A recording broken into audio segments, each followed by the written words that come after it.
Hey there, friend.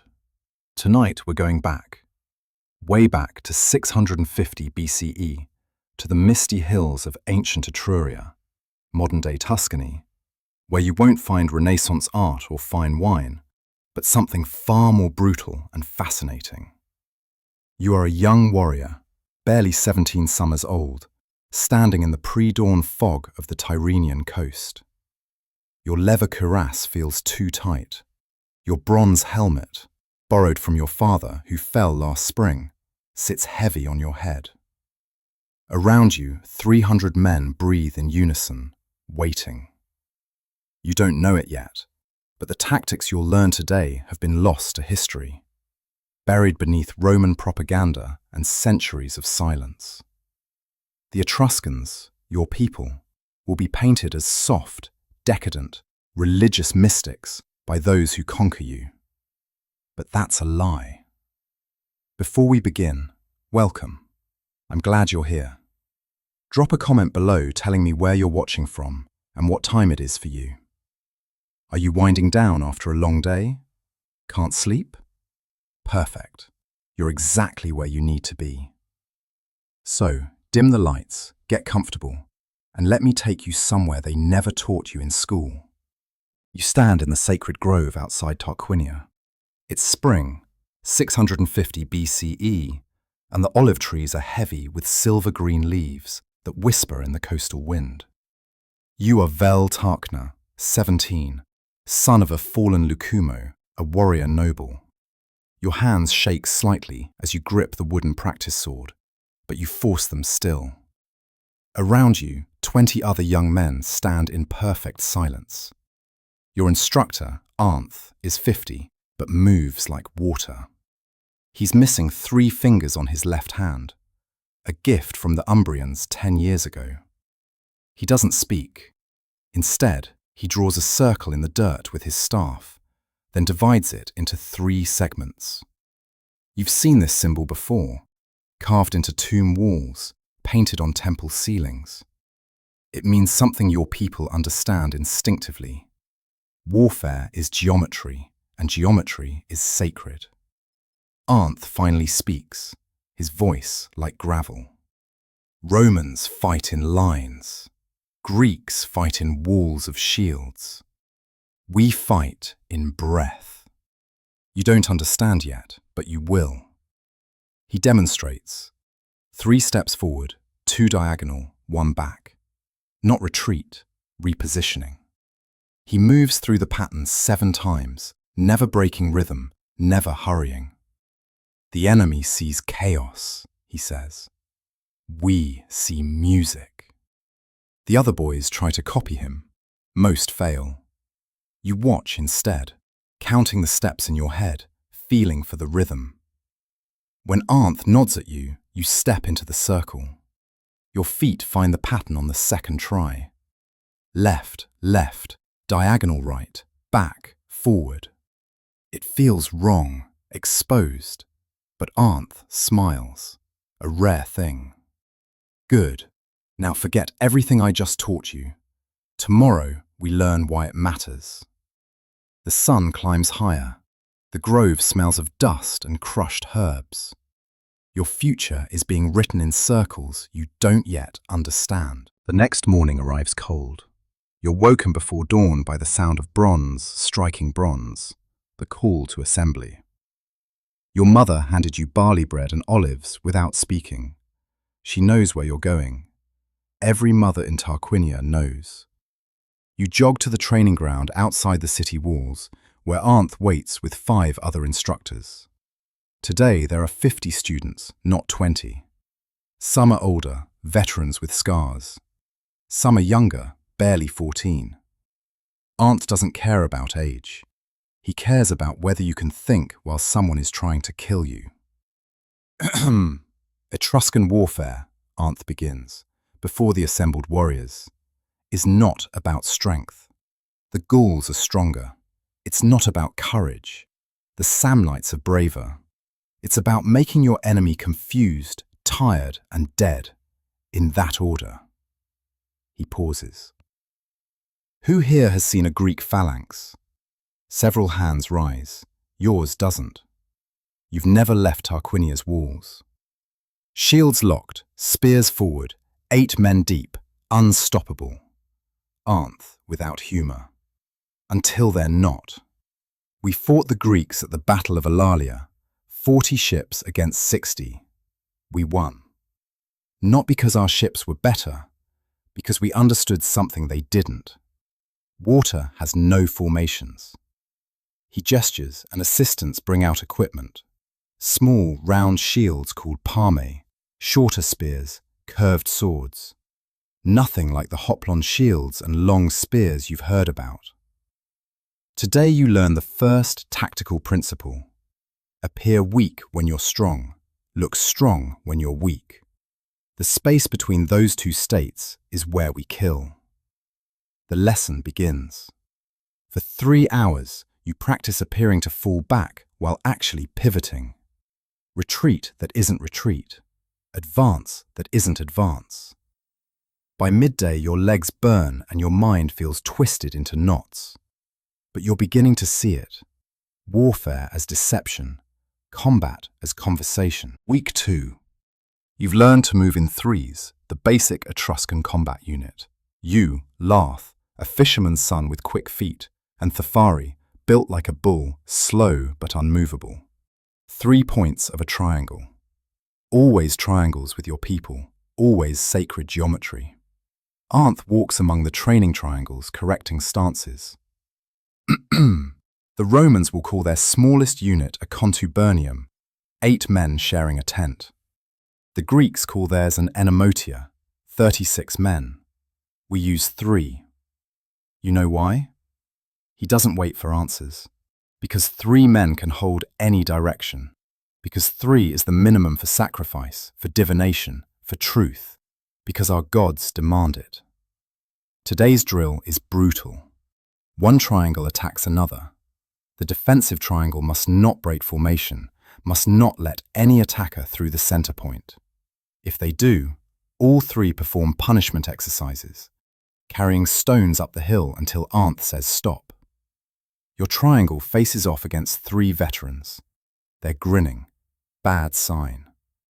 The veterans attack simultaneously from 3 vectors, exactly as trained. Larth takes the left, you take center, Thafari anchors right. But the center attacker feints, drops low, tries to roll through. You react without thinking, the pattern from day 1, the circle drill. 2 steps diagonal, 1 back. The attacker misses, overextends.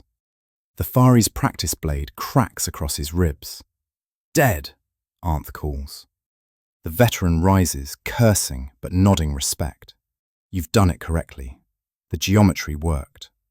Your triangle held because each point trusted the others, moved in rhythm, understood the sacred mathematics of survival.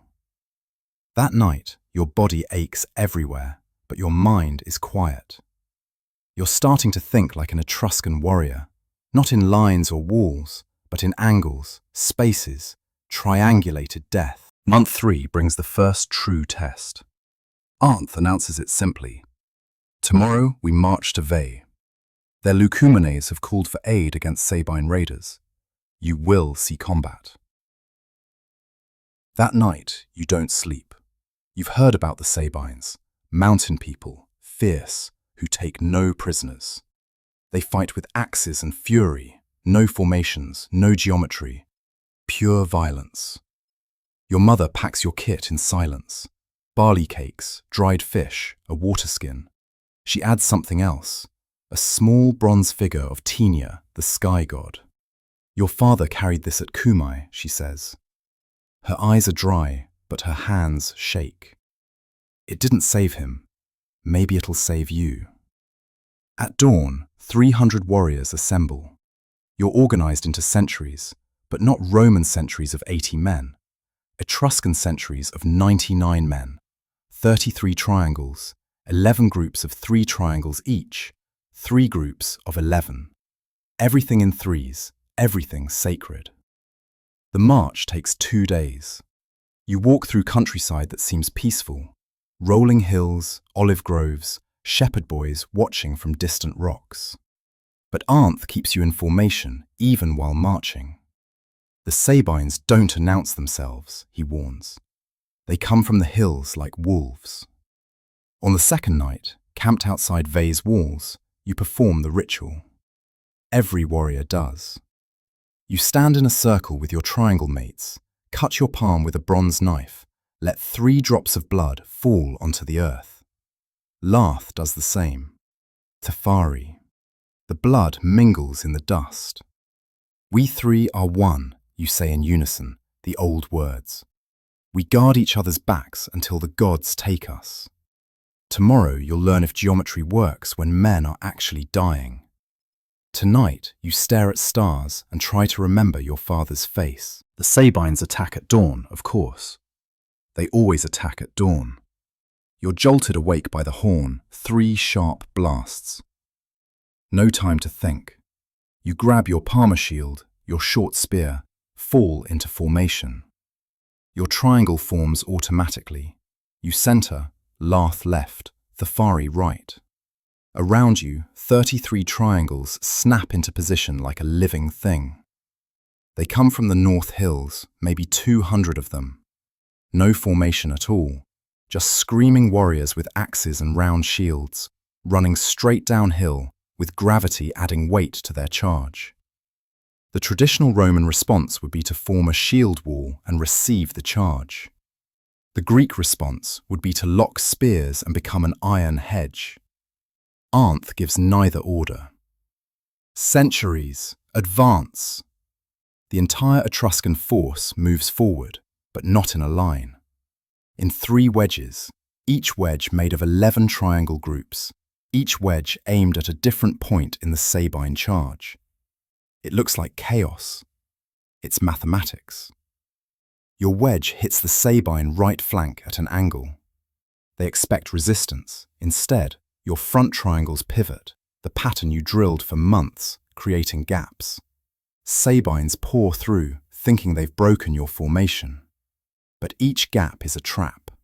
The triangles behind close like teeth, surrounding groups of 3, 4, 5 Sabines at a time. You see a Sabine warrior 3 paces away, massive, bearded, swinging a bronze axe. He's focused on Thafari, doesn't see you diagonal stepping from his blind side. Your spear takes him in the ribs, under the armpit where there's no protection. He goes down. The sound makes you want to vomit, but there's no time. Larth is already engaged with another. The triangle keeps moving, keeps breathing, keeps killing. This is what Arnth meant. Warfare as geometry. Combat as sacred dance. The battle lasts perhaps 20 minutes, maybe less. Time becomes meaningless when you're trying not to die. The Sabines break. Not because they're cowards, they're not, but because fighting Etruscans is like fighting smoke. Every time they think they've engaged, the formation shifts, opens, closes somewhere else. They're exhausted from running uphill then downhill, disoriented by the triangle tactics, bleeding from 100 small, precise strikes rather than a few massive wounds. They retreat to the hills. Arnth doesn't pursue. Let them go, he commands. We're not here to conquer, we're here to teach. The aftermath is worse than the fighting. You help carry the wounded to the Veyan healers, women with knowledge of herbs and bronze surgical tools. 3 Etruscans dead, 17 wounded. Sabine bodies scatter the field, maybe 60, 70. You try not to look at the faces. Your hands won't stop shaking. Tafari notices, puts his massive hand on your shoulder. First time? You nod, not trusting your voice. Gets easier, he says, then pauses. That's the terrible part. It shouldn't get easier.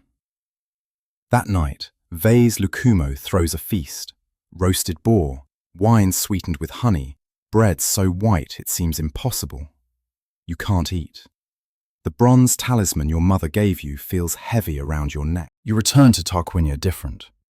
Your mother sees it immediately, but says nothing. She prepares your meals, washes your clothes, maintains the household shrine. but her eyes linger on you longer, as if memorizing features that might soon be gone. Training continues, but now you understand what you're training for. Arnth introduces new patterns. The flowering, a triangle that rapidly expands into a 9-man circle, then contracts back to 3. The serpent, 3 triangles moving in connected sequence, each covering the other's movement. The wave, an entire century advancing and retreating in rhythmic pulses that exhaust stationary defenders. The Greeks think warfare is about holding ground, Arnth during a particularly brutal afternoon session. Romans think it's about taking ground. We know better. Warfare is about destroying the enemy's ability to think, confuse them, tire them, then kill them when they're stupid from exhaustion. He demonstrates on a sand table, a miniature battlefield made of coloured sand and wooden pieces. Watch. Greek phalanx here. He places a solid block of pieces, meets our century here. He scatters Etruscan pieces, seemingly at random. Greeks charge, we retreat. Not far, just enough to make them run uphill. They think they're winning. We stop. They hit our shields. We pivot, create gaps. Half their front rank goes through, gets surrounded. Other half is confused. We've split their formation. Now they have 2 problems. The men trapped behind our lines screaming for help, and the men in front unsure whether to advance or rescue their brothers. While they decide, we kill both groups. You practice this for weeks. Your body hardens. Your mind adapts. The geometry becomes instinct. You stop thinking about your father.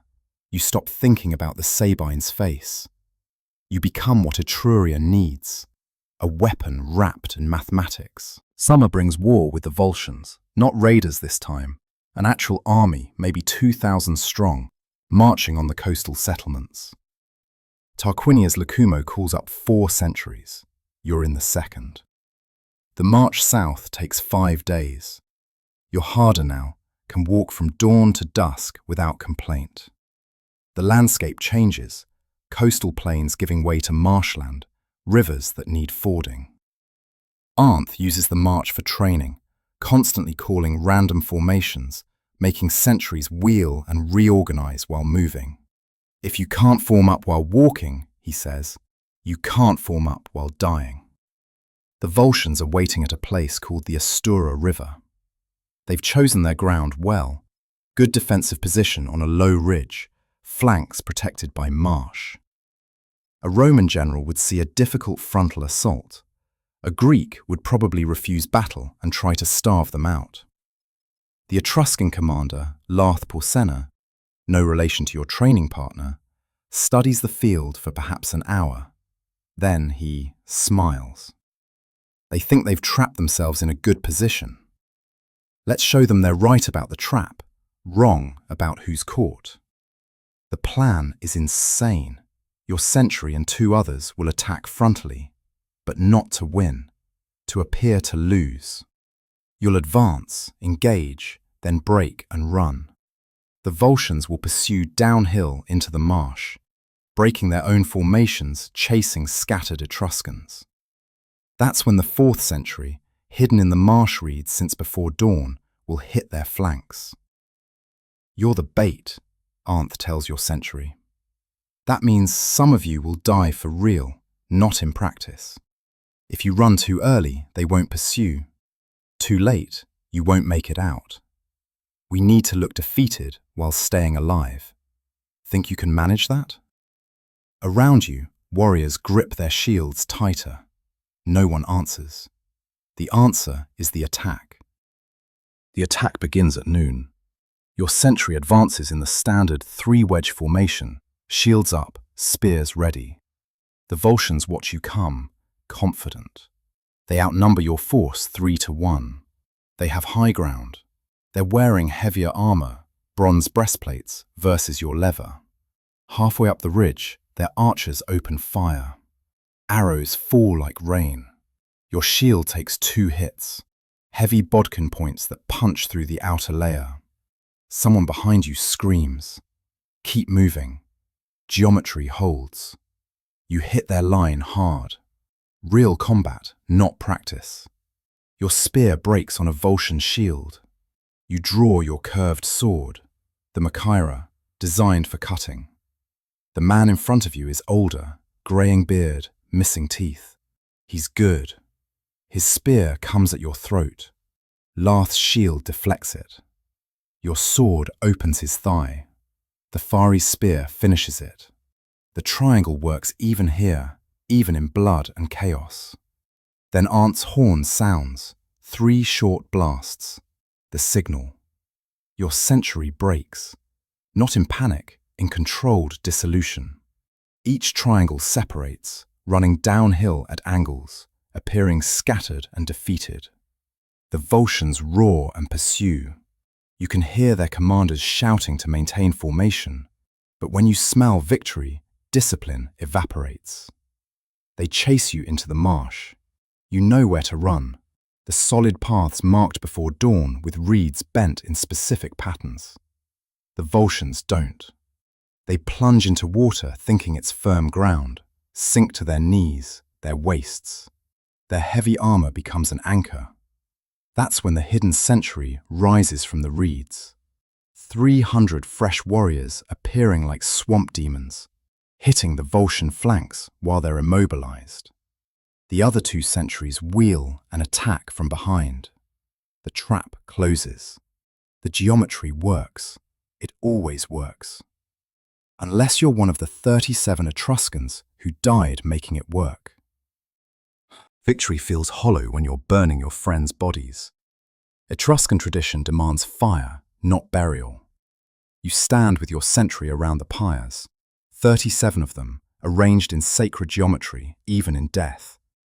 One of them is a boy you trained with, Aule, only 16. An arrow took him in the neck during the advance. He bled out before the retreat signal. You remember him 3 days ago, about a girl in Tarquinia, how he'd marry her after this campaign. Now he's smoke and ash. The haruspex, the priest who reads omens in animal livers, performs the rites. He's ancient, painted in red ochre, wearing a conical hat covered in bronze discs. He slits a ram's throat, examines its liver by torchlight.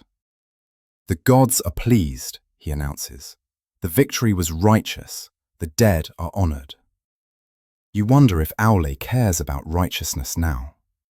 You wonder if the gods watched him choke on his own blood and thought, righteous. That night, drunk on victory wine that tastes like ashes, Arndt finds you sitting alone. You're thinking too much, he says. That's good. Warriors who don't think become monsters. But if you think too much, you freeze. Battle requires balance, thought and instinct, geometry and violence. I killed 7 men today, you say.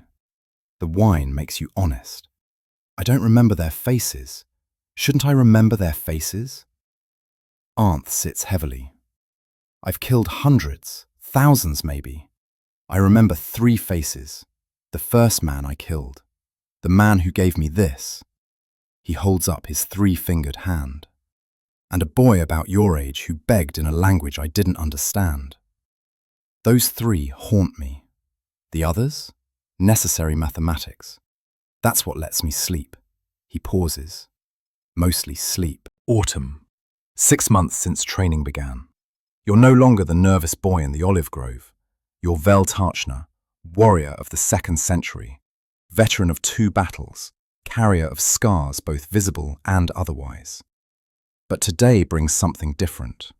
Arndt assembles your century in the Temple of Tinia, Tarquinia's main sanctuary. The walls are painted with scenes of gods and battles, colours so bright they hurt to look at. Yellows, reds, blues made from minerals and crushed shells. The ceiling shows the cosmos, sun, moon, stars arranged in patterns that priests say predict the future. You've learned to fight, Arndt says. His voice echoes off painted walls. Now you learn why we fight the way we do. A haruspex emerges from the inner sanctum. Not the old one from the funeral, but a younger priest, maybe 30, with intelligent eyes. He carries a bronze model, a liver divided into sections, each labelled with the name of a god. The Etruscans were here before the Romans, the priest begins, before the Greeks came to Italy, before the Latins built their first villages. We learned warfare from the gods themselves, through the signs they send.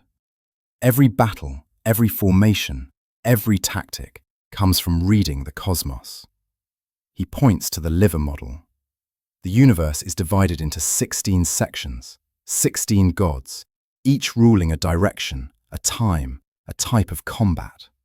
When we form our triangles, we're mirroring the sacred geometry of creation.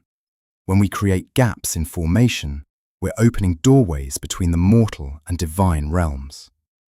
What you think is tactics, it's theology. You feel your worldview shifting. All this time you thought you were learning to kill efficiently. You were actually learning to pray with your feet, to worship through violence, to make your body a moving temple of geometric death. The priest's lesson continues for hours. You learn that Etruscan warfare isn't just effective, it's prophetic. Before every major battle, haruspices examine animal livers, bird flight patterns, lightning strikes. The gods send instructions through these signs. The Battle of Alalia, the priest explains, where we defeated the Greek fleet despite being outnumbered. The haruspex read the liver and saw the sign of Nethans, god of water and chaos. He instructed our admirals to create disorder, to break the Greek formations using irregular attacks. Not because it was tactically sound, because the god demanded it. You raise your hand hesitantly. But it was tactically sound. Creating disorder against rigid formations is basic strategy.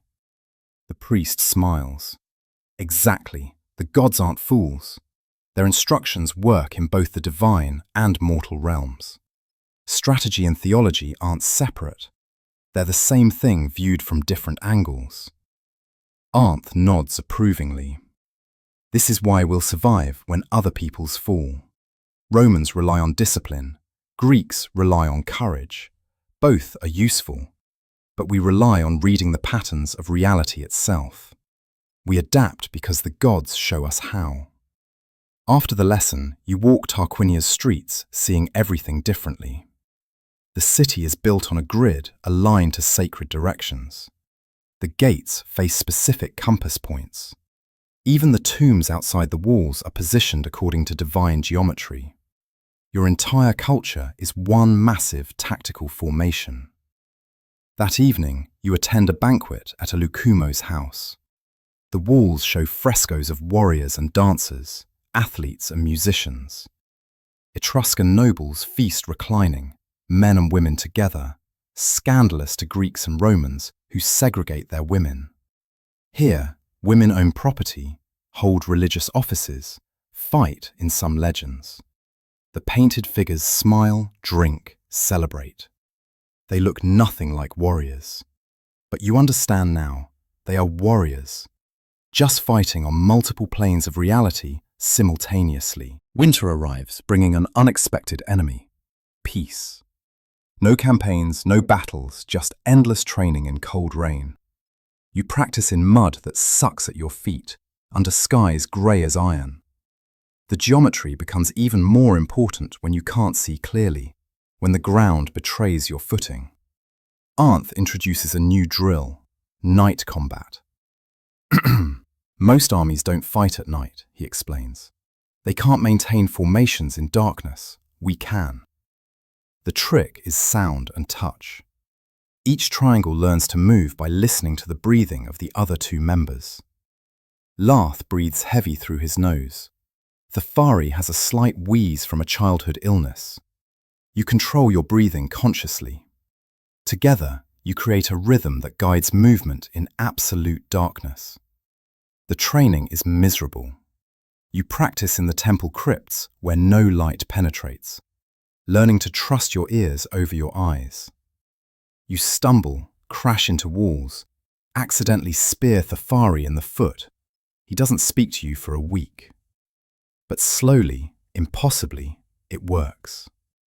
Your triangle can maintain formation, execute tactics, respond to threats in complete darkness. Why, you ask Arnth one night after a particularly brutal session. When will we ever fight at night? Probably never, he admits. But that's not the point. The point is, you now believe you can do the impossible. Believing you can do the impossible is how you survive when everything's impossible. You also learn another skill, naval tactics. Tarquinia is a coastal power. Eventually, you'll fight at sea. You train on ships anchored in the harbour, learning to maintain formation on rolling decks, to account for wind and current. The geometry translates. Triangles work on water as well as land, but the variables multiply. At sea, the gods Nethans and Tinia both have opinions about tactics. Spring brings terrible news. Rome is expanding. The Latin cities to the south are forming leagues, consolidating power, and Tarquinia's Lucumones are divided on response. Some want to ally with Rome, trade agreements, mutual defense, shared prosperity. Others want war before Rome grows too strong. The argument splits families, ends friendships. Your mother's brother, a merchant, advocates for alliance. Your cousin, a fellow warrior, wants to burn Rome to bedrock. Arnth keeps your century out of politics. Warriors don't make policy, he says. We execute it. When the Lucumones decide, we fight whoever they tell us to fight, the way they tell us to fight it. That's the contract. But you can't help thinking. You've seen Etruscan tactics work against Sabines and Volscians, disorganized mountain tribes and regional armies. Will geometry work against Roman discipline? Their legions are already legendary for stubborn defense, for refusing to break even when losing.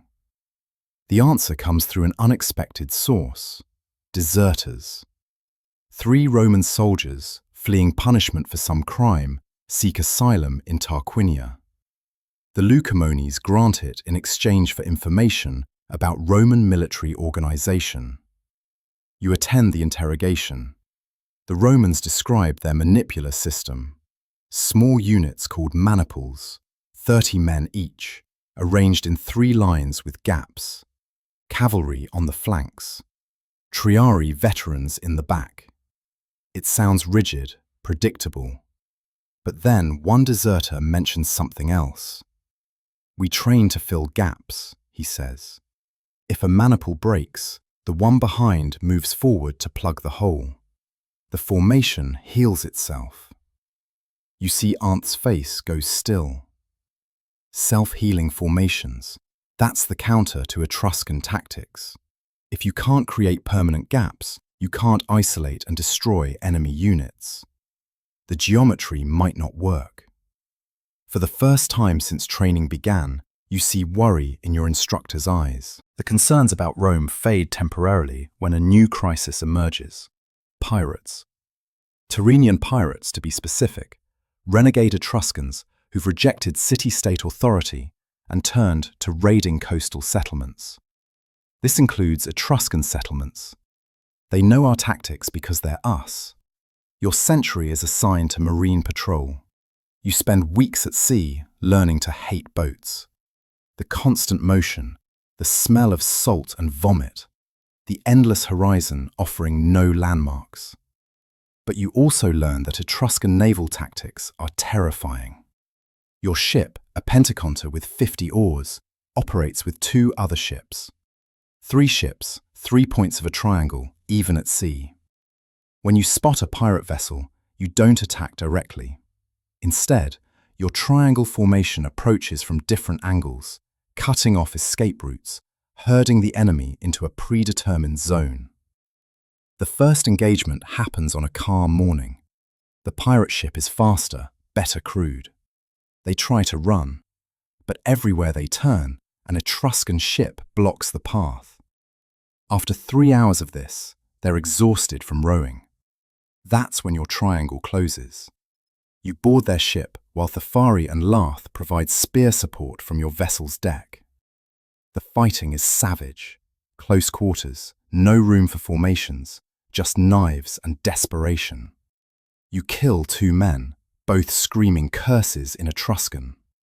They're from Populonia, a northern city-state, driven to piracy by poverty. After the battle, you help chain the survivors.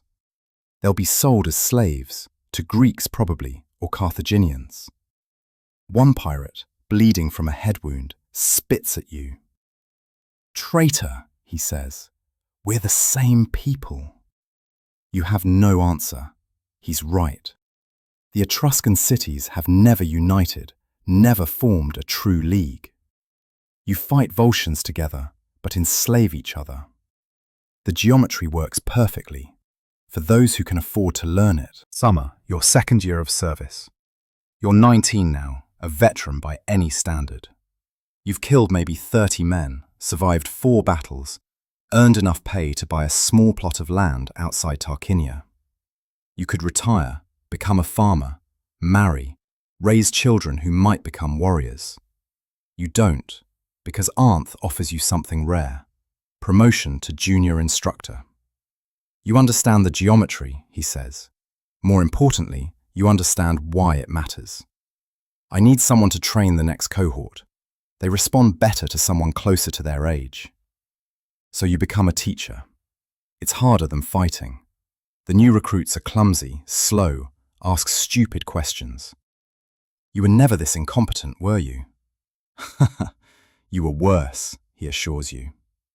You learn patience. You learn to demonstrate the same movement 50 times without losing composure. You learn that some warriors are naturally gifted and some have to struggle for every small improvement.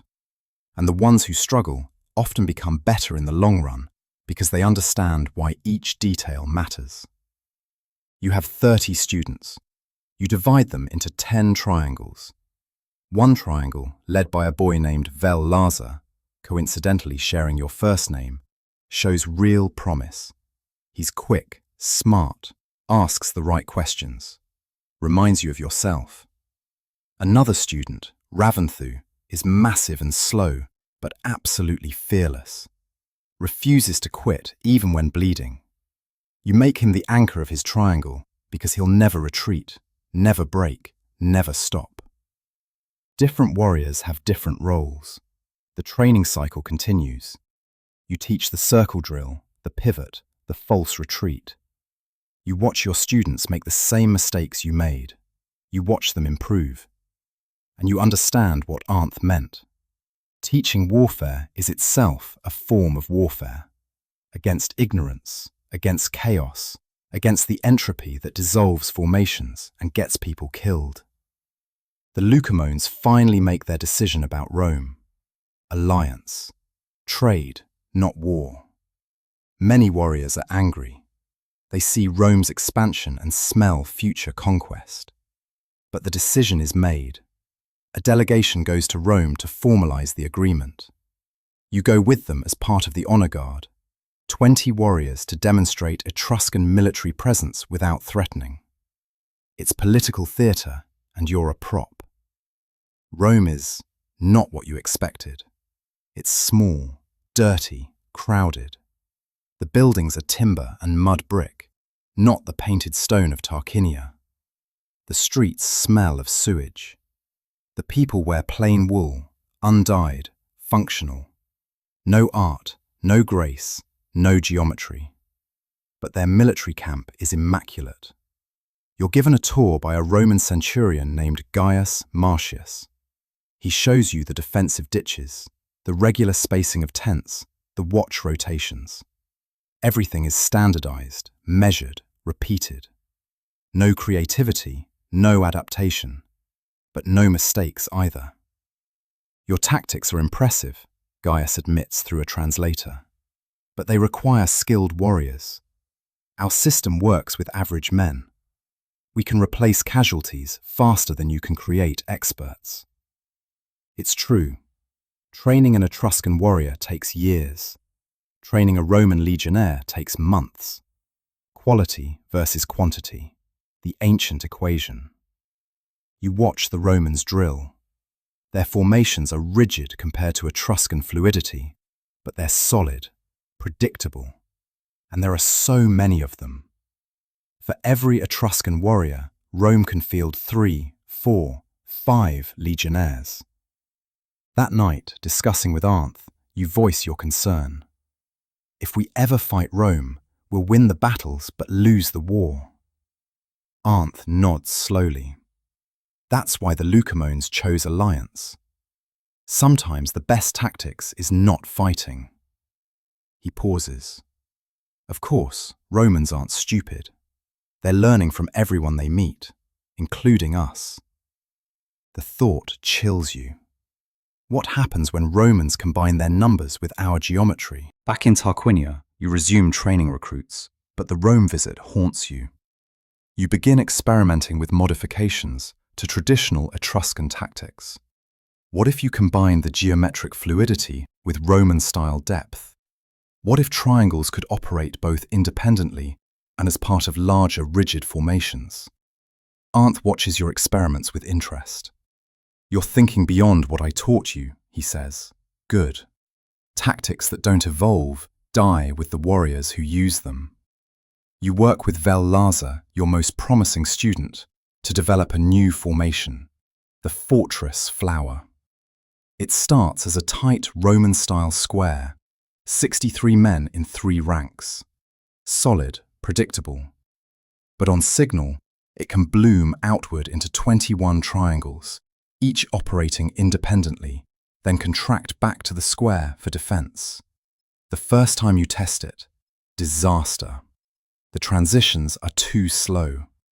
Warriors collide, lose formation, create openings an enemy could exploit. You drill it again, and again. For weeks, your students practice nothing but the transformation. Square to triangles, triangles to square, over and over, until muscles remember what minds forget. Slowly, it improves. The timing gets tighter. The transitions become fluid. You're creating something new, Etruscan geometry merged with Roman stability. But then a haruspex arrives at the training ground. He's young for a priest, maybe 25, carrying the sacred bronze liver model. The gods are displeased, he announces to the assembled warriors. You're corrupting the sacred formations with foreign influence. The geometry comes from divine instruction, not human experimentation. Arnth steps forward. The gods gave us minds to think with. The gods gave us rituals to follow, the priest counters. It's the ancient argument. Tradition versus innovation. Theology versus pragmatism. In Etruscan culture, both sides have power, and you're caught in the middle, trying to prepare for wars the priests don't want to acknowledge are coming. The theological dispute escalates. The haruspex brings the matter before the Lucumones. You're summoned to explain your experimental tactics before the city council. 12 Lucumones sitting in judgment, priests flanking them. Your fate hanging on whether old men think geometry should evolve. You stand in the council chamber, a circular room painted with scenes of the gods. The ceiling shows the 16 divisions of the heavens. Ironic, you think, defending innovation under images of eternal, unchanging divine order. Speak, says Lart Porsena, the eldest Lucumo, the one who commanded at Astura River. You take a breath. The gods gave us victory through geometry, but gods also gave us enemies who learn. Romans study how we fight. If we don't change, our sacred tactics become our sacred tomb. The haruspex interrupts. Blasphemy! The formations are divine revelation. Then the gods can reveal new ones, you counter. Or are the gods finished teaching us? Are we so perfect we need no more instruction? Silence. You've walked a theological tightrope, respecting divine authority while claiming divine inspiration for innovation. It's risky. Heresy could mean exile or worse. Lath Porsena studies you. You fought at Astora, your triangle held during the false retreat. Yes, Lord. And you think traditional tactics will fail against Rome. I think, Lord, that tactics which defeat Sabines and Volscians may not defeat legions. Rome learns from everyone. We should learn from them. More silence. Then Lath smiles slightly. The gods speak through victories, not just livers. Continue your experiments, but, he points at the haruspex, you will also consult with priests before major modifications. Innovation guided by tradition. Both, not one. It's a compromise. You've won permission, but lost freedom. Still, it's better than exile. That night, you sacrifice a ram at Tinia's altar, thanking gods you're not sure are listening. With conditional permission to innovate, you spend the next year refining the fortress flower formation. You work closely with a haruspex named Aule Sperina, who, unlike the younger priest, sees divine flexibility in tactical evolution. The gods, he tells you, care about victory, not methodology. Together, you create a new system. Before each training modification, Aule examines omens, bird flights, thunder, animal livers. If the signs are favorable, you proceed. If not, you adjust. It's slower than pure military innovation, but it satisfies both tactical and theological requirements. The fortress flower becomes standard for second and third year warriors. First years still learn traditional pure triangle tactics. Foundation must be solid before adding complexity. But advanced students master the transformation, 63 men becoming 21 mobile triangles, then reforming into a defensive square when threatened. You also develop counter-tactics for Roman maniples. Since Roman formations can heal gaps, Etruscan tactics must create damage faster than Rome can repair. Your solution: the hammer and anvil using 3 centuries. 1 century forms a solid anvil position. 2 centuries become mobile hammers, flowing around the anvil in coordinated patterns, striking Roman maniples from multiple angles simultaneously. Romans can heal 1 gap, but can they heal 5 gaps created in rapid succession from different directions? You test this against a captured Roman officer who agreed to consult in exchange for better treatment as a prisoner. He studies your tactics for 3 days, then delivers his assessment. This would work once, maybe twice. Then we'd adapt. We always adapt. It's both encouraging and terrifying. Encouraging because your tactics are sound. Terrifying because Rome's greatest weapon isn't tactics or training. It's institutional learning. Every defeat teaches them. Every victory teaches them. They're a culture of permanent tactical evolution, while Etruscans debate whether evolution is theologically acceptable. Your 22nd year brings unwelcome news. The Latin League, an alliance of cities including Rome, declares war on the Volscians. This shouldn't concern Tarquinia directly, except the Latins request Etruscan military assistance under the recent alliance treaty. The Lucumones debate. Some see it as an opportunity to test Etruscan-Roman cooperation. Others see it as being dragged into a foreign war. Eventually, they agree to send 2 centuries, 400 warriors, with you as one of 4 field instructors under Arnth's overall command. You march south with your students from the past 2 years. Vel Laza is there, now a full warrior, leading his own triangle. Raventhu, the massive, fearless one, anchors a defensive square. These are your warriors, trained in both traditional and innovative tactics. You're proud and terrified in equal measure. The combined force meets near the city of Antium. Roman legions fill the valley. maybe 3,000 men in perfect ranks. Etruscan sentries looked tiny by comparison. But the Roman commander, a tribune named Marcus Fabius, greets Arnth respectfully. "We've heard about your tactics at Astura River," he says. "We're honored to fight alongside such warriors." Polite words, but you notice Roman officers watching Etruscan formations carefully, taking notes, asking questions. They're not just allies, they're students. The battle plan is straightforward. Romans will engage the Volscian center. Etruscans will sweep the flanks using mobile tactics. Standard hammer and anvil, but with Romans as the anvil instead of other Etruscans. You spend the night before battle talking with Vel Larza. "Nervous?" you ask. "Terrified," he admits. "But I trust the geometry."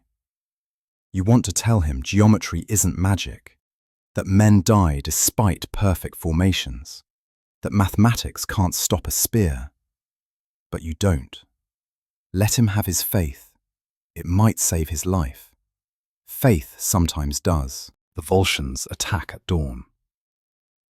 Apparently, they don't appreciate being caught between Latins and Etruscans. Their army, maybe 2,000 strong, charges the Roman center with characteristic ferocity. The Romans hold. No grace, no geometry, just grinding defensive warfare. Shields locked, spears forward, ranks deep. Volscians crash against them like waves against stone. The Roman line bends but doesn't break. Men die, wounded are pulled back, fresh troops fill gaps. The Roman system works exactly as designed. Meanwhile, your 2 centuries sweep wide, exactly as planned.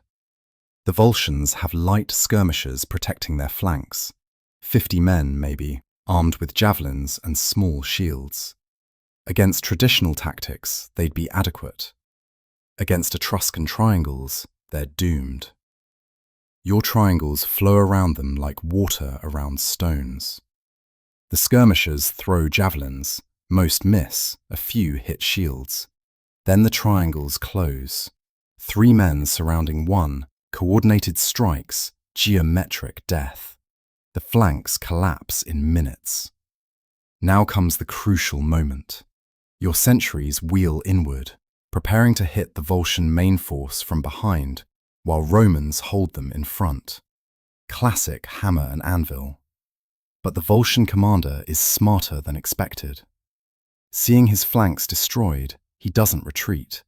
He charges harder, trying to break through the Roman line before Etruscans can complete the envelopment. It nearly works.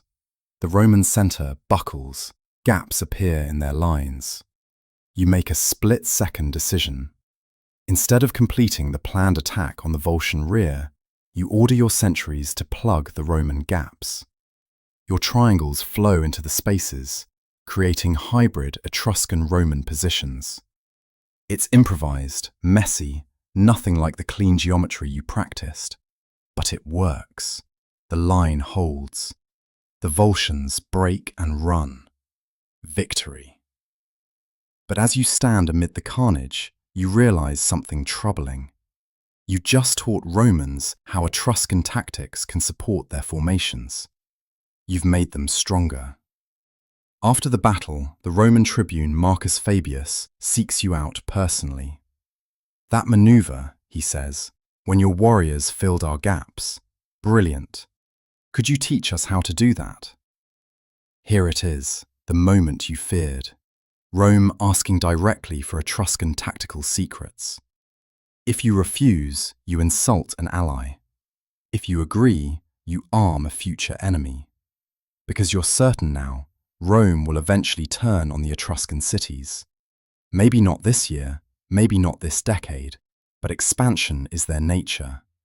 They're a city built on conquest, and allies today become subjects tomorrow. You hedge. The tactics require years of training in geometric principles. Your soldiers are trained differently. Then teach us differently, Marcus interrupts. We learn from everyone. Sword techniques from Samnites, shield formations from Greeks. Why not fluid tactics from Etruscans? Arnth saves you. Such instruction, he says smoothly, would require approval from Tarquinia's Lucomones and consultation with our haruspices. Military training is theological for us, not something we can share casually. Marcus accepts this with good grace, but you see his mind working. He doesn't need permission. He has 200 Roman officers who watched Etruscans fight. They'll experiment, adapt, modify. Romans don't need to learn Etruscan tactics perfectly, they just need to learn enough to counter them. That night, drunk on victory wine that tastes like defeat, you confide in Arnth. We're helping them destroy us. Probably, Arnth agrees. He's 60 now, his three-fingered hands shaking slightly. But what's the alternative? Refuse alliance, get conquered immediately. Or ally, share knowledge, maybe buy a generation of peace. Our grandchildren will face Rome. We don't have to. It's the calculation of old warriors. Survive today, let tomorrow worry about itself. You're young enough to find this cowardly, not young enough to have a better answer. You return to Tarquinia with your warriors intact, 37 dead or wounded, but considering the alternative, a victory. Your students performed well. Their Larza earned commendation for holding a crucial position. Raventhu took 3 spear wounds but refused to fall back. The geometry worked. Lives were saved by mathematics. But you can't shake the feeling of having lost something more important than a battle. Your mother greets you with relief and questions. You're 22, a decorated warrior instructor, veteran of a half-dozen battles. When will you marry? When will you give her grandchildren? When will you think about something other than geometry and death? You have no answers. How do you explain that marriage feels impossible when you've spent 6 years learning to kill efficiently? That the idea of children terrifies you more than combat, because children grow into warriors who die in formations you taught them. Instead, you throw yourself back into training. The full cohort arrives, 40 new students, fresh and eager and doomed. You teach them the circle drill, the pivot, the sacred triangles. You watch them make mistakes you made, learn lessons you learned, grow into weapons you helped forge. One student, a girl named Tanaquil, shows exceptional talent. Women warriors are rare but not unknown in Etruscan culture. Some legends speak of warrior queens, and certainly women learn self-defense. But Tanaquil isn't interested in self-defense. She wants to join the centuries. Women don't serve in the regular forces, you tell her. Why not? She challenges. Can I hold a shield? Yes. Can I learn geometry? Yes. Can I kill? You tell me. She demonstrates the pivot drill flawlessly, then disarms you with a practice sword before you can react. Point made. You bring the matter to Arnth. He shrugs. If she can fight, she fights. The gods don't care about gender, neither should we. Another tradition, crumbling. Tanaquil joins the regular training cohort. The male students react predictably, some resentful, some curious, some attracted. Tanaquil ignores all of it, focusing entirely on mastering the tactics. Within 2 months, she's leading one of the top triangles, but her presence causes theological problems. A conservative haruspice argues that women in combat formations corrupt the sacred geometry, that the gods specified masculine energy for warfare. Tanaquil's response is elegant. Then let the gods strike me down during the next omen reading. They perform the ritual. Tanaquil stands in the temple while the haruspice examines a sacrificed ram's liver. The signs are favorable, unusually favorable. The priest reluctantly admits that the gods seem pleased with her presence. Or, Tanaquil suggests sweetly, the gods don't care, and you're reading your own prejudices into sheep guts. You have to turn away to hide your smile. She's dangerous, not just as a warrior, but as a thinker. She questions everything, accepts nothing on authority alone. Exactly the kind of warrior Etruria needs. Exactly the kind the priests fear. The winter training season brings a new development. Rome sends observers. Not spies, official observers, part of the alliance agreement. 3 young Roman officers assigned to study Etruscan tactics for 6 months. They're polite, respectful, and taking notes on absolutely everything. You're assigned to host one of them, a patrician youth named Lucius Cornelius. He's intelligent, well-educated, speaks decent Etruscan. He watches your training methods with the focus of a priest studying sacred texts. Your triangle system, he says one evening. It requires trust more than discipline. Roman soldiers trust the system. Etruscan warriors trust each other. Different foundations for similar goals. He's right, and it troubles you. He understands Etruscan tactics better than most Etruscans, and he's learning more every day. Spring of your 6th year brings the inevitable crisis. The Etruscan League, such as it is, 12 cities barely coordinating, faces a Gallic invasion from the north. The Gauls are terrifying. Massive warriors, no formations, just screaming charges with long swords. They've burned Etruscan settlements, taken slaves, dissolved entire towns. All 12 cities contribute forces. Tarquinius sends 6 centuries, including yours. You march north with 300 warriors you've trained, toward an enemy that outnumbers you at least 3 to 1. Arnth is too old for this campaign. His replacement as senior commander is Larth Porsenna's son, also named Larth. Etruscans aren't creative with names.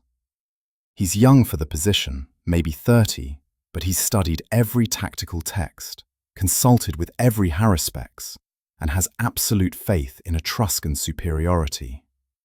The Gauls are barbarians, he announces confidently.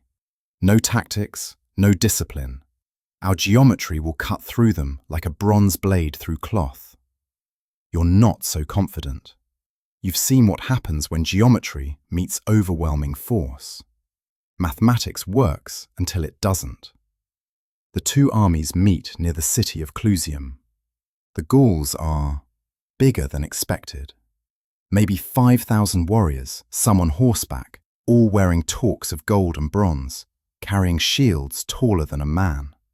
Their war horns sound like dying gods. They don't attack immediately. Their leader, a giant with a braided red beard, rides forward and challenges Larth to single combat. Traditional barbarian warfare, champions fight, armies watch, gods decide. Larth considers, then declines. We're civilized. We don't fight like animals.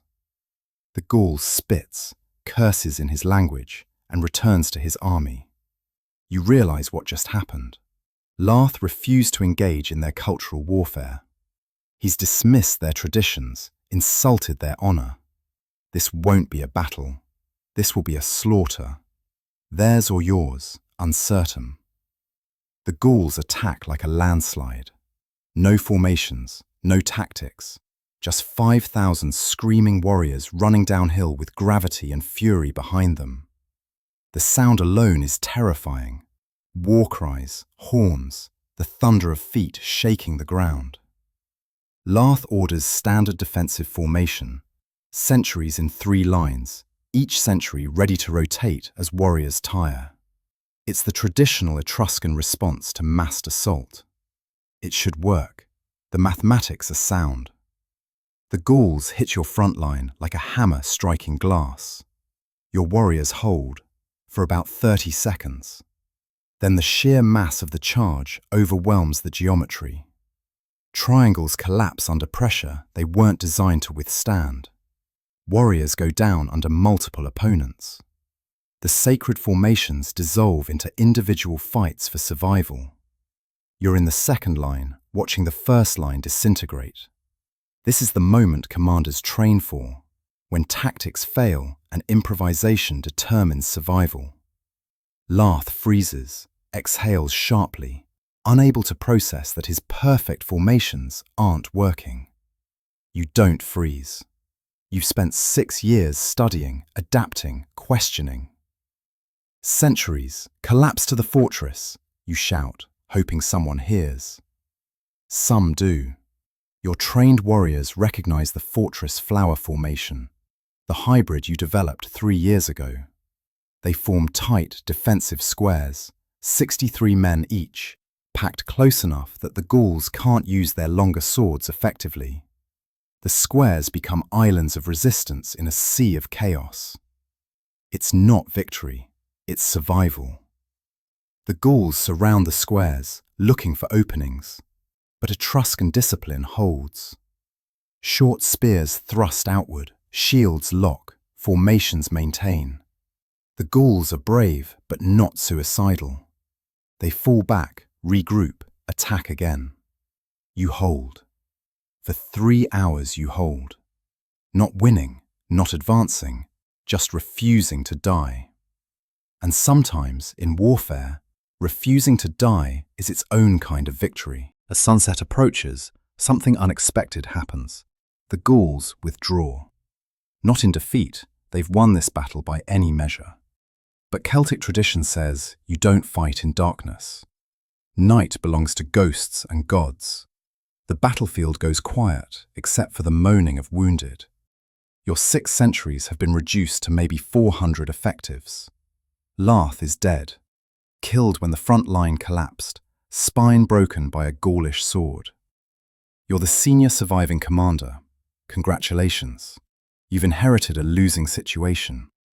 That night, you gather the surviving officers. Tanaquil is there.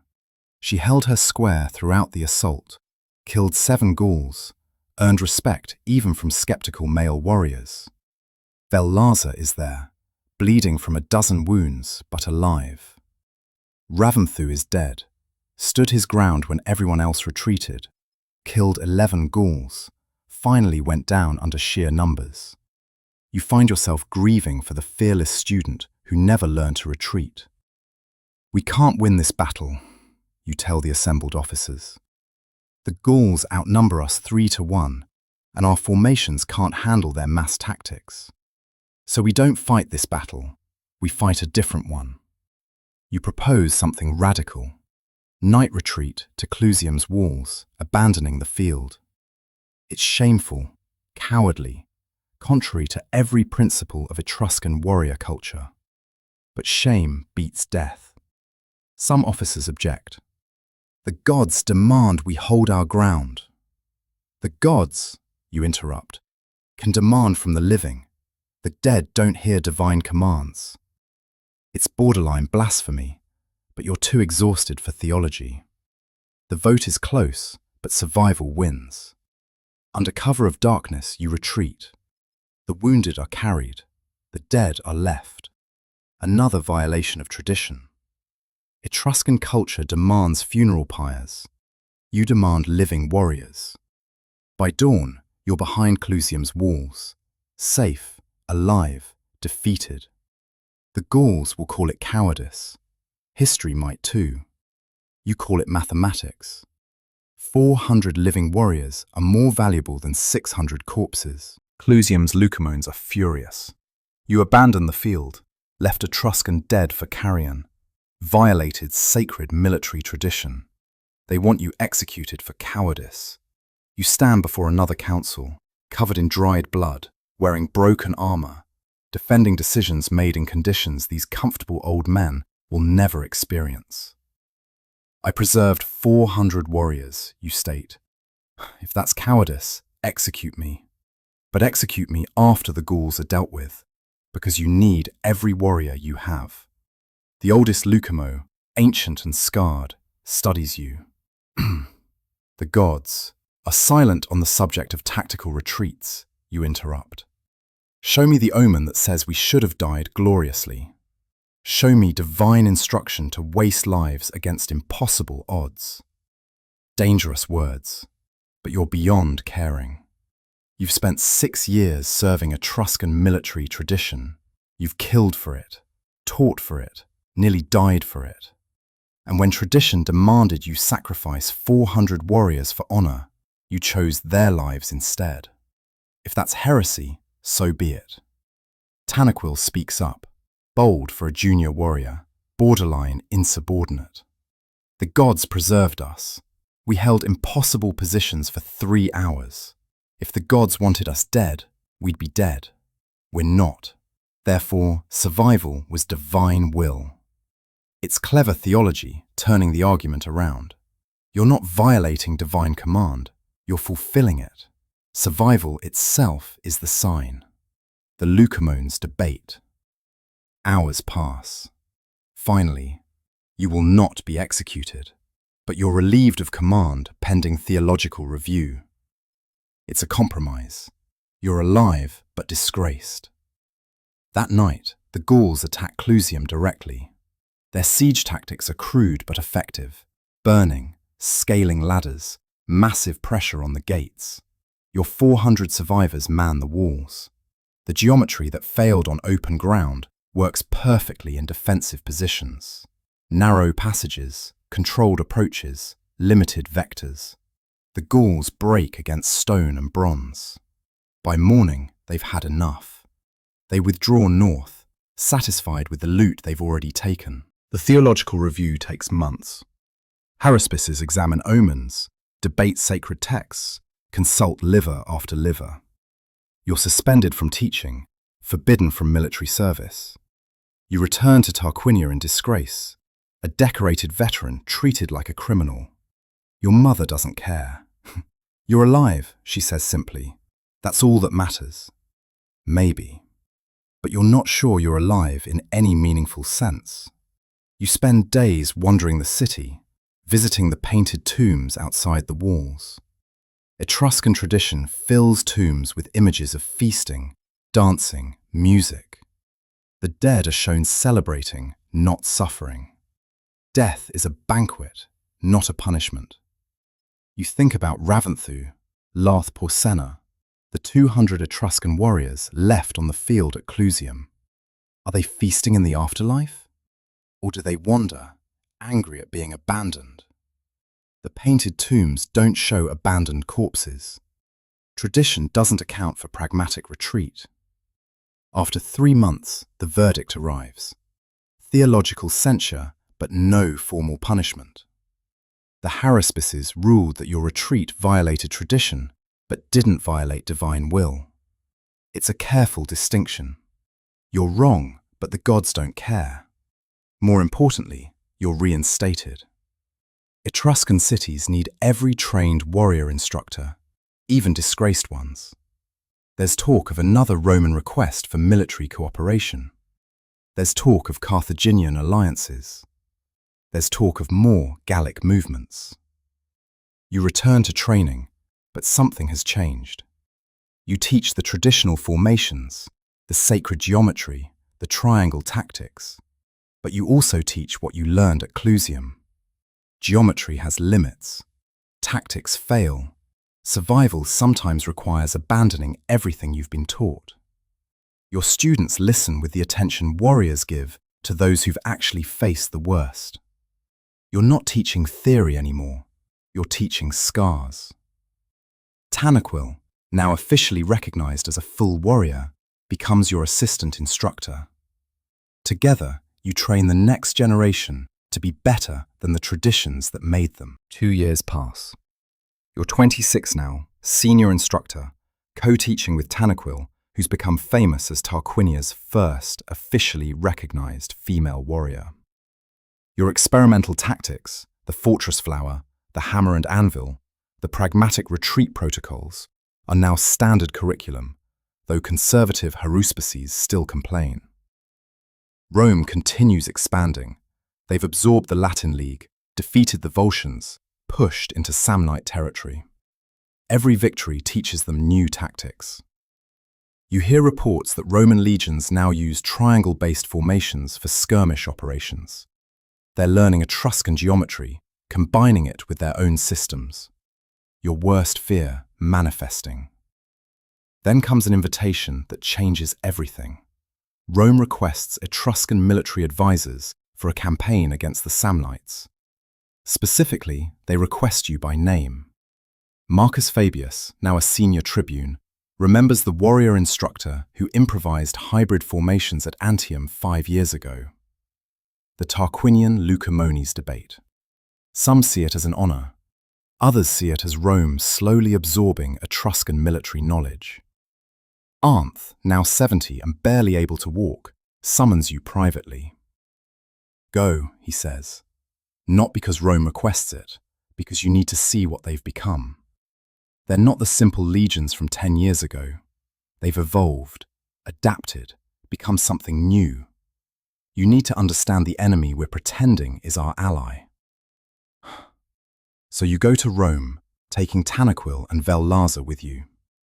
20 years of Etruscan tactical expertise, walking into the heart of the expanding republic. Rome has changed. The muddy streets are being replaced with stone. New temples rise. The population has doubled. And the military camps outside the city are vast. Thousands upon thousands of legionnaires, drilling in formations that look disturbingly familiar. They've taken Etruscan triangles, Greek phalanx density, Samnite weapon techniques, and merged them into something uniquely Roman. An adaptive, learning, constantly evolving military system that improves with every enemy it faces. You realize Rome isn't conquering Italy with superior tactics. They're conquering it with superior learning. You spend 6 months attached to a Roman legion preparing for the Samnite campaign. The experience is enlightening and depressing in equal measure. Roman training is nothing like Etruscan. Where you teach geometry and divine principles, Romans teach standardized movements, practiced until automatic. Where Etruscan warriors spend years mastering triangle coordination, Roman legionnaires learn their positions in months. The quality is lower. Individually, Roman soldiers aren't as skilled as Etruscan warriors, but they don't need to be. They're parts in a machine, replaceable and standardized. Tribune Marcus Fabius shows you the innovation he's most proud of, the cohort system. Instead of maniples of 30 men, Rome is now organizing legions into cohorts of 480 men. Each cohort can operate independently or combine with others. It's flexible, adaptive, and disturbingly reminiscent of Etruscan century operations. We learned from watching you at Antium, Marcus admits. The way your centuries could separate and recombine. We've incorporated that into our structure. Thank you for the lesson. You feel sick. You came to teach alliance tactics. Instead, you've helped create a more effective Roman military machine. Tanaquil sees it too. They're not copying us, she says one night. They're improving us. Taking our flexibility, removing our theological constraints, standardizing it for mass production. In 10 years, Roman legions will use Etruscan-inspired tactics better than Etruscans. She's right. You're watching the birth of something unprecedented. A military system that treats cultural knowledge as raw material, mining every conquered or allied people for useful innovations, then synthesizing those innovations into an ever-improving whole. Greeks contributed the phalanx concept. Etruscans contributed geometric fluidity. Samnites will contribute their mountain warfare techniques. Each enemy makes Rome stronger. The Samnite campaign is a success. Roman cohorts, using your taught tactics, crush Samnite mountain defenses. You've helped Rome win. Again. Every victory tightens the noose around Etruscan independence. You return to Tarquinia carrying knowledge you wish you didn't have. In your absence, political tensions have worsened. The Etruscan League is fracturing. Northern cities want to ally more closely with Rome. Southern cities want Carthaginian protection. Coastal cities want independence. There is no unity, no common purpose. You report to the Lucumones. You tell them everything. Roman tactical evolution, the cohort system, the systematic incorporation of Etruscan geometry. You explain that Rome isn't just expanding, it's consuming, learning, adapting. Then we must stop sharing knowledge, one Lucumo says. It's too late, you reply. They've already learned what they need. Stopping now just makes us useless allies. Better to be useful allies than useless enemies. It's the calculation that's been haunting you for years. Every cooperation with Rome makes them stronger. But every refusal to cooperate moves you closer to war against an enemy you can't defeat. You're trapped in a strategic vice with no good options. Arnth dies that winter. You stand at his funeral pyre, watching your mentor become smoke. He was 73, ancient for a warrior. He taught you geometry, tactics, and pragmatism. At the end, wheezing his last breaths, he told you, "The gods gave us victory for 400 years. That's more than most peoples get. If Rome ends us, at least we went down fighting with mathematics." Small comfort. You take over as senior instructor, the youngest in Tarquinia's history. Your reputation is complex. Hero of multiple battles, heretic who abandoned the dead at Clusium, innovator who taught Romans to fight like Etruscans. The younger warriors admire you, the priests distrust you, the Lucumones need you. You train the new century, knowing you're preparing warriors for a war that's coming, whether anyone admits it or not. Rome has been an ally for 20 years. History suggests that's about when alliances with Rome turn into annexation. 10 years later, you stand in a very different place. Tarquinia has become a Roman client state. The Lucumones maintain nominal independence, but Roman governors approve their decisions. The Etruscan League is dissolved. The centuries are disbanded. The geometric warfare you spent your life mastering is studied now only as history. You're 40 years old, retired from military service, teaching at a small school for the children of Etruscan nobles who want to remember what their people once were. The students learn geometry, but it's mathematics now, not warfare. They learn the triangle patterns as cultural heritage, not combat tactics. Tanaquil teaches beside you, her shoulder never properly healed. Vallarza died 5 years ago in the final resistance, a hopeless battle against Roman annexation that accomplished nothing except proving Etruscan warriors could still die bravely. Sometimes Roman officials visit your school. They're polite, respectful even. They collect Etruscan art, study Etruscan religion, preserve Etruscan culture. Rome doesn't destroy, it absorbs. In a few generations, Etruscans will be Romans who remember a different past. You teach a lesson to 15 students, walking them through the circle drill your instructor taught you 35 years ago. The pattern is the same, the meaning is different. This isn't training warriors, this is preserving memory. After class, a student asks, "Did the tactics really work?" "Yes," you answer honestly. "They worked until they didn't. We won every battle until we lost the ones that mattered. We taught our enemies how to defeat us, believing we'd always be allies. We learnt geometry instead of learning when geometry wasn't enough." The student looks confused. You don't elaborate. How do you explain to children that their grandparents' greatest victories built the foundation of their own defeat? That mathematical precision, theological warfare, and sacred triangles couldn't save a culture that never learned how to unite. You teach the drill. They learn the patterns. Rome conquers. History continues. The geometry remains, beautiful and useless, like everything Etruscan has become.